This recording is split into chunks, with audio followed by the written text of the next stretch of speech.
বলেছেন তোমরা তোমাদের সামর্থ্য অনুযায়ী সাধ্য অনুযায়ী তোমাদের যা যা আছে তা নিয়েই তোমরা জিহাদের জন্য প্রস্তুতি গ্রহণ করো, জিহাদের জন্য প্রস্তুত থাকো। রাসূল কারীম সাল্লাল্লাহু আলাইহি ওয়াসাল্লাম বলেন, আবু হুরায়রা রাদিয়াল্লাহু তাআলা আনহু থেকে হাদিস বর্ণিত, রাসূল বলেন যে আমার মনে চায় লাওয়াজিতু আন উক্তালা সুম্মা উহইয়া সুম্মা উক্তালা সুম্মা উহইয়া সুম্মা উক্তালা সুম্মা উহইয়া।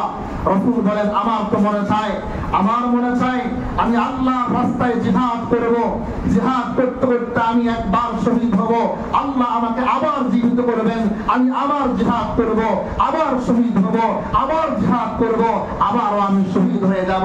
রাসূলের অন্তরে সব সময় জিহাদি তামান্না ছিল, কারণ জিহাদ কোনো সন্ত্রাস নয়, বরং জিহাদ হলো সন্ত্রাস মূলোৎপাটন করার জন্য, জিহাদ হলো টেররিজম মূলোৎপাটন করার জন্য, বরং সন্ত্রাস হলো তারা বর্তমান নেতানিয়াহু, বর্তমান আমেরিকার ট্রাম্প যারা মুসলমানদের উপর অত্যাচার করছে, এরাই হলো সবচেয়ে বড় সন্ত্রাস। কথা বলুন ঠিক কিনা?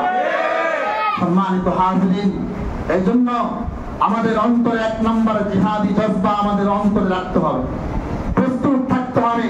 গাজওয়াতুল হিন্দের জন্য প্রস্তুত থাকতে হবে, গাজওয়াতুল হিন্দের জন্য প্রস্তুত থাকতে হবে।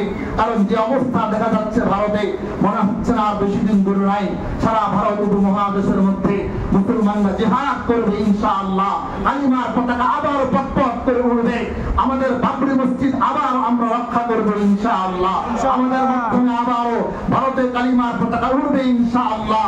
ওই মুখুরেরা গরু যারা খায় ওরা ভারত থেকে পালাতে বাধ্য হবে ইনশাআল্লাহ। কারণ ভারতে এক সময় আমরা শাসন করেছিলাম, মুসলমানরাই, ওরা তো ইতিহাস ভুলে গিয়েছে।